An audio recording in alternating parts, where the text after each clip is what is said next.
direct primary care will change Wisconsin for the better. This bill clarifies and differentiates the direct primary care from a regular insurance plan or law. DPC is an agreement or contract with the direct health care provider and a patient. The healthcare provider and the patient agree on a contract for an agreed amount of time and also an agreed subscription fee. This bill is beneficial to both the patient and the healthcare provider. One reason it's beneficial is that it has lower costs compared to an insurance plan. According to the lobbyist, Mr. Krebs, DPC patients have 50% lower ER expenses, and there is often financial savings as well without the heavy burden of insurance billing. DPC practices typically enjoy 40% lower administrative costs than traditional practices. This bill will solve the problem of unexpected extra per visit fees and unexpected out-of-pocket fees. If you care for the well-being of Wisconsin, you will vote for AB 26. And also the opposing lobbyist to our bill says that insurance companies don't want this bill to pass is because it's a battle over money. They don't care about the people of Wisconsin, they just care about money. So if you really care about for the people, you'll vote for AB 26. Thank you. Thank you, Senator Mattson. Senator Fears will now provide an opening statement in opposition to Assembly Bill 26. Thank you, Madam President. I'm here today to oppose AB 26 because not only is it completely unnecessary, but it also takes away the baseline of care that is currently provided by insurance companies. This bill basically takes the health insurance out of health care, which in theory sounds like a good thing, right? Actually, no.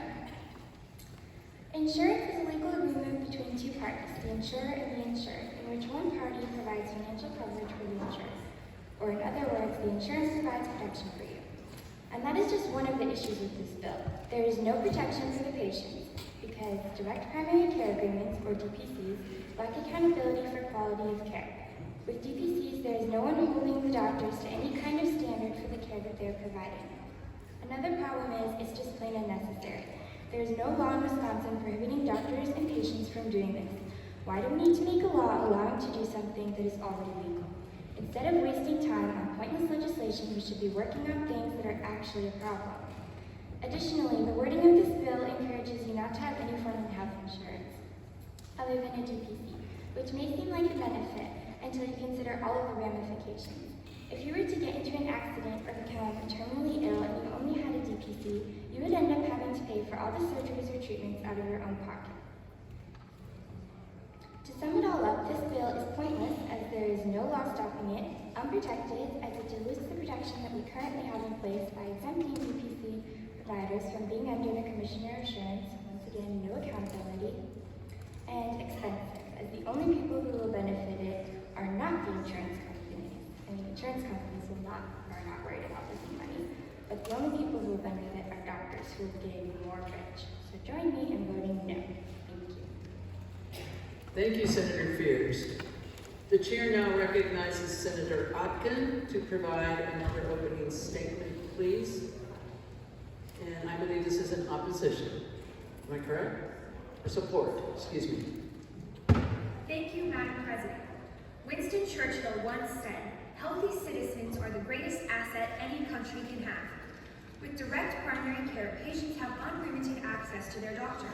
As a result, a patient's health improves and stays improved.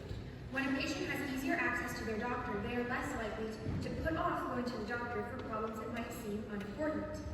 Some health issues could be prevented from becoming life-threatening if caught in their earlier stages. Additionally, the direct primary care option benefits doctors. Doctors are retiring early or considering other lines of work simply because they spend so much time on paperwork and so little time with patients. Direct primary care encourages doctors to keep helping people and has gotten retired doctors back onto the field by giving doctors more personal interaction with their patients. According to Dr. Suzanne Gell, primary care providers care for a smaller panel of patients, 500 to 1,000, as compared to 2,000 to 3,000 in the usual clinic setting. By seeing fewer patients and spending more time with them, doctors get to know their patients better. This helps the quality of care to go up. Passing this bill gives people freedom of choice in their health care.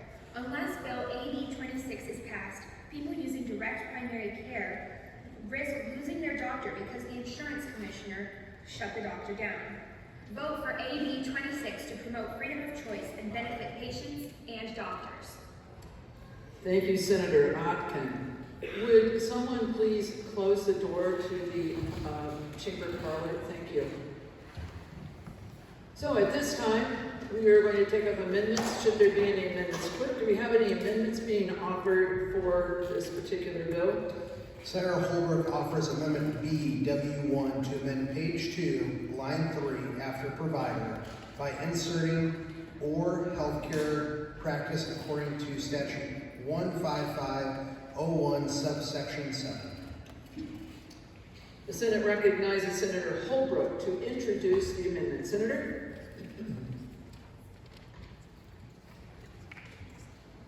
Thank you, Madam President. Our amendment is BF1 and approve our bill in this way. Raise the microphone, please, so it's, Sorry.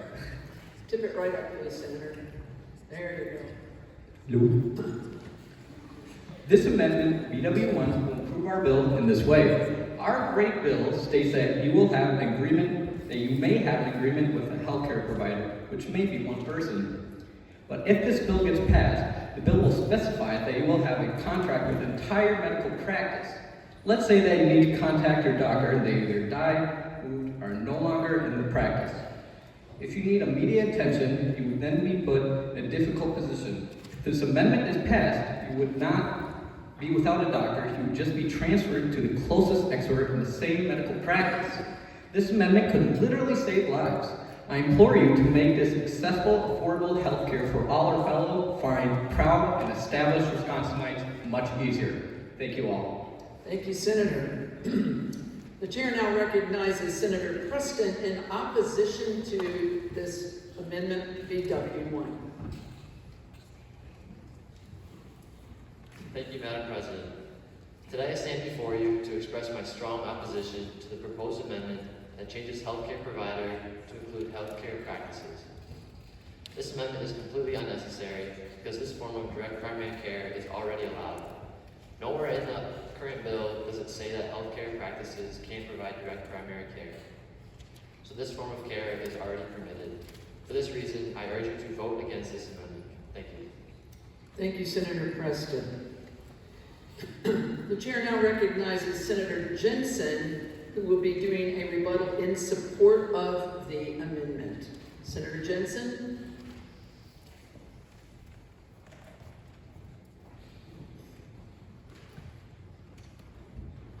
Thank you, Madam President. What happens if you make agreements with a doctor and from complications the doctor dies or moves from the state? Who will take care of your medical needs? How long will it take for you to find another doctor and make another contract with that new doctor? With this amendment, it includes the whole practice of what the first doctor was in, which means that they could continue their past medical care with any doctor of their choice under that same practice. And since medical records are already in place, you don't have to move them. Another plus to this is, if the hospital has a doctor with good values, like a biblical kind of worldview or a good quality care, you can be sure when finding another, it will be highly probable that you can find a doctor with similar belief and care. You could also contact with multiple doctors in different fields with You could also contract with multiple doctors in different fields with one contract with a medical practice. There would be little chance of time without a doctor, and medical records would not need to be transferred between medical practices when switching doctors. For these reasons, I urge you to vote for our amendment. Thank you. Thank you, Senator Jensen, who is very capably standing in for Senator Bednarik at this point. Thank you, Senator Jensen. Reading someone else's handwriting is not easy. The Senate recognizes Senator Lutke for rebuttal in opposition to the amendment.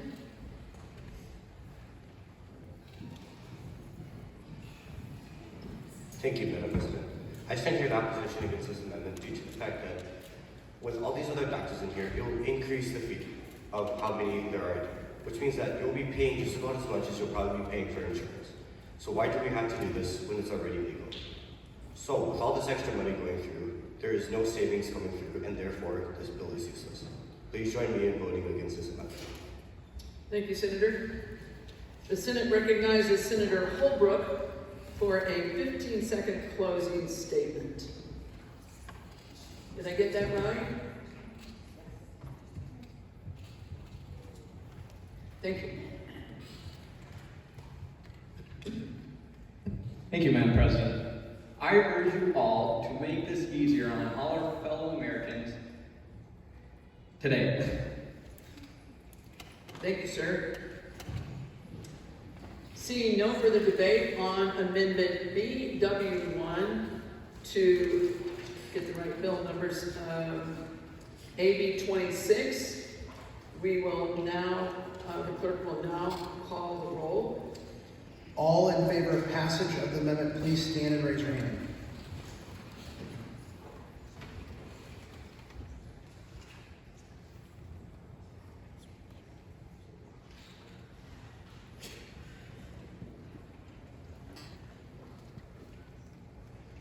All right, thank you. You may be seated. All those opposed, please stand and raise your hand.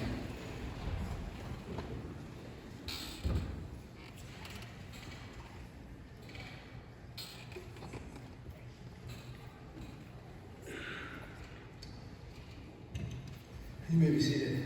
The amendment has 25 votes in favor and has 17 votes in opposition. Thank you, clerk. Based on the vote, Amendment BW1 passes. Moving on, are there any other amendments to the bill, AB 26, Assembly Bill 26? Senator Brower offers amendment GF1 to amend page 4, line 8 after fees by striking out might not and inserting may, and amends page 5, line 9 after any and strikes out cause of. Madam President, my amendment will allow an individual who is a direct primary care provider as part of his deductible that he might need to pay for his services with additional insurance that his primary care provider does not provide. Thank you. Thank you.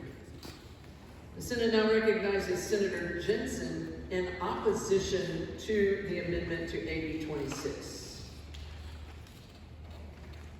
I believe, sir, this is really your speech, correct? Thank you, Senator.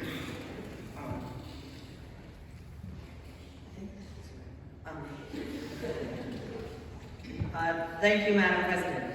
Now, fellow esteemed colleagues, this amendment has no added importance to the bill.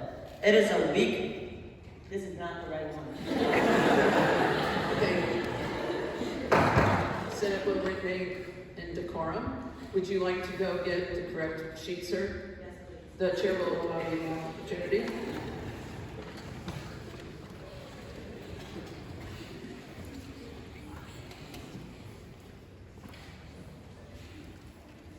The clerk will remind you what amendment we're on.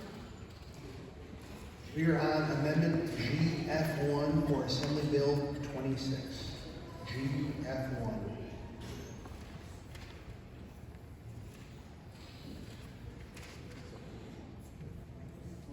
This is the one where it says may? Yes. Yep. Okay. Okay.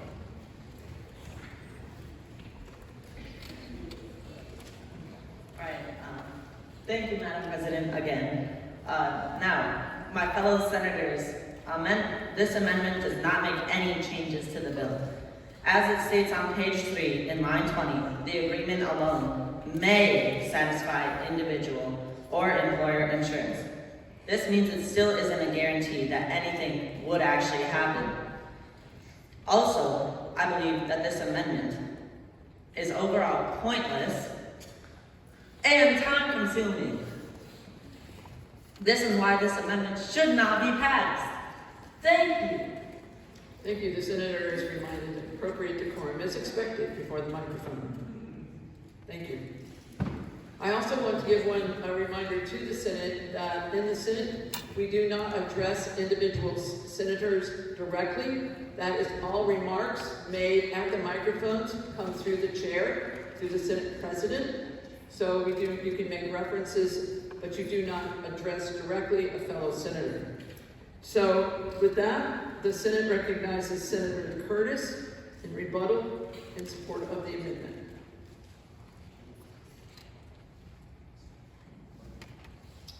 Thank you, Madam President. Fellow Senators, imagine this. For years, a patient has been in a direct primary care agreement, paying about, let's say, $100 per month for basic services. Now, if this same patient needed a service that was not included under this agreement, they would likely have to use their insurance plan. When they do use their insurance, they will have to pay a deductible, which they would not have usually been paying since they were using their direct primary care agreement. Or, under this amendment, all of those payments made under the direct primary care agreement could be counted toward their deductible, so direct primary care users ultimately pay less money. Thank you, and please join me in voting yes for Amendment GF1. Thank you, Senator Curtis. Chair now recognizes Senator Mattson for rebuttal in opposition to the amendment.